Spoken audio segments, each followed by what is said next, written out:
Bonjour les amis, je vous salue dans le nom de Jésus. Aujourd'hui les amis, nous allons parler de l'adultère. C'est quoi l'adultère? Qu'est-ce que Dieu dit par rapport à l'adultère? Mais avant toute chose, nous allons prier. Prions ensemble. Saint-Esprit, nous faisons appel à toi en ce moment. Dispose nos âmes, dispose nos cœurs, dispose nos esprits et dispose notre intelligence à l'écoute de ta parole. C'est au nom de Jésus nous avons prié. On dit Amen. Bon les amis, sans plus tarder, nous allons ouvrir nos Bibles dans Proverbe 30 à partir du verset 20. Proverbe 30 au verset 20, je lis la parole. Il est écrit: telle est la voix de la femme adultère. Elle mange et s'essuie la bouche, puis elle dit: je n'ai point fait de mal. Je relis: telle est la voix de la femme adultère. Elle mange et s'essuie la bouche, puis elle dit: je n'ai point fait de mal. Sans plus tarder les amis, on va ouvrir encore nos Bibles dans Matthieu 5. Pour mieux comprendre ce passage, à partir du verset 32. Matthieu 5, verset 32. Je lis la parole. Il est écrit: mais moi je vous dis que celui qui répudie sa femme, sauf pour cause d'infidélité, l'expose à devenir adultère, et que c'est lui qui épouse, et que celui qui épouse une femme répudiée commet un adultère.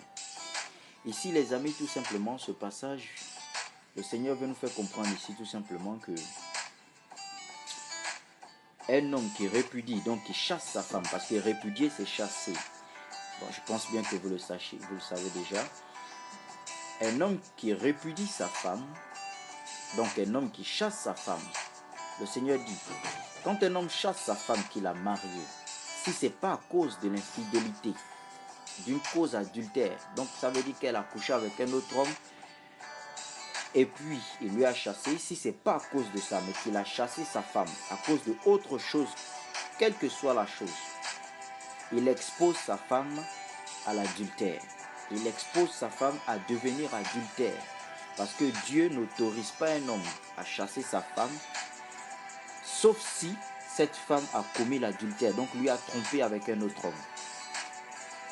Si ta femme t'a insulté, si ta femme a été désobéissante, si ta femme a eu à commettre une bêtise, elle n'a pas préparé tôt, ou bien elle n'a pas appliqué les règles que tu as demandées, ou bien elle ne t'obéit pas, Dieu dit, il refuse qu'on chasse nos femmes à cause de tous ces petits déboires.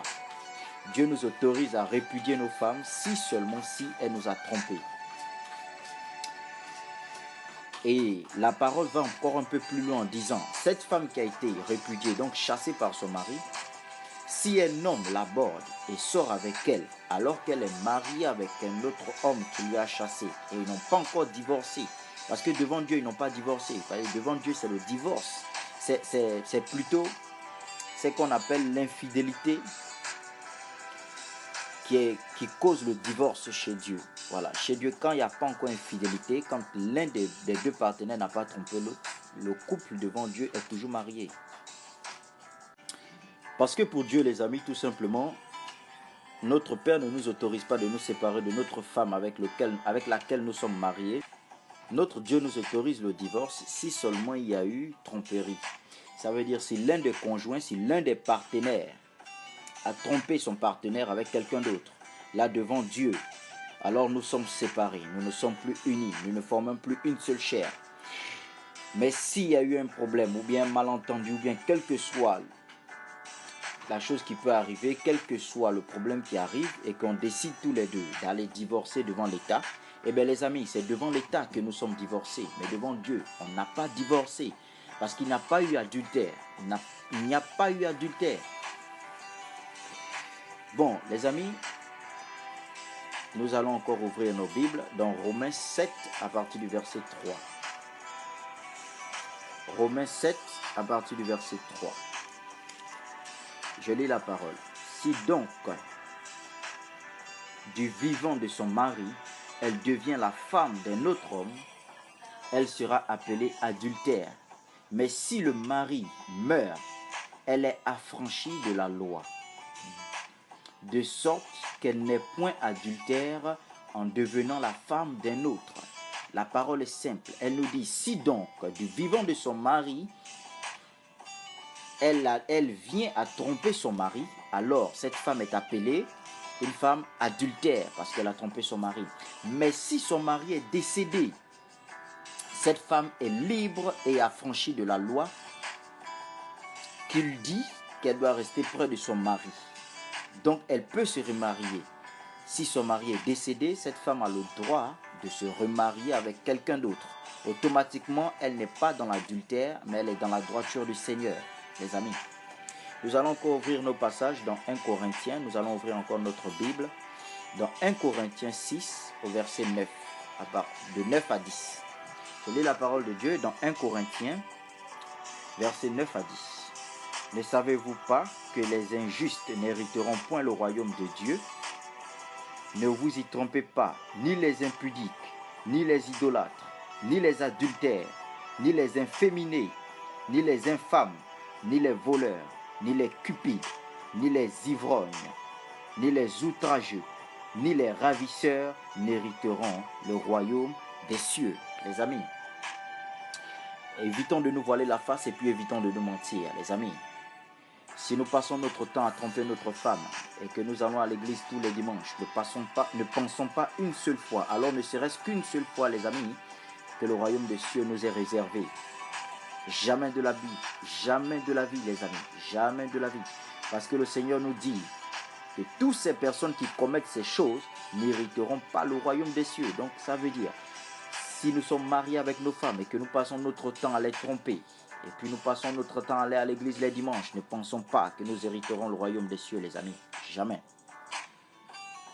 Et si une femme aussi, étant mariée avec son homme, passe son temps à tromper son homme, quand son homme est en voyage, elle ne peut point se réserver, elle ne peut point supporter, alors elle trompe son mari, ou bien son mari ne la satisfait pas, elle n'a pas le courage de dire à son mari que tu ne me satisfais pas assez, pour que les deux trouvent une solution et qu'elle va voir le voisin, et qu'elle trompe son mari avec, et que les dimanches, elle se rend à l'église. Les amis, franchement, cette femme n'héritera pas le royaume des cieux. Parce que la Bible dit que toutes ces personnes n'hériteront point le royaume des cieux, les amis. Donc les amis, soyons conscients qu'une fois que nous sommes mariés, le seul divorce que Dieu autorise, c'est quand il y a adultère. C'est là où il peut y avoir divorce entre un homme et une femme. Voilà la seule chose que Dieu autorise pour qu'il y ait séparation dans un couple. Donc évitons avec toutes nos pensées traditionnelles, toutes nos pensées humaines. Voilà, devant Dieu, la seule chose qui peut séparer un couple, c'est l'adultère. Rien que l'adultère, les amis.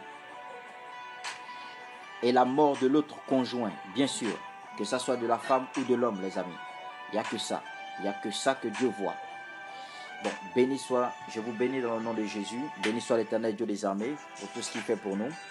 C'était parole de vie, encore une fois, les amis. J'ai partagé cette parole avec vous aujourd'hui. Voilà, cette belle parole, ce bel enseignement de Dieu. Voilà, je vous remets dans les mains de Jésus. Voilà, nous avons fini. Et à la prochaine fois, pour un prochain enseignement dans parole de vie. Bon, les amis, voilà, c'était tout pour aujourd'hui.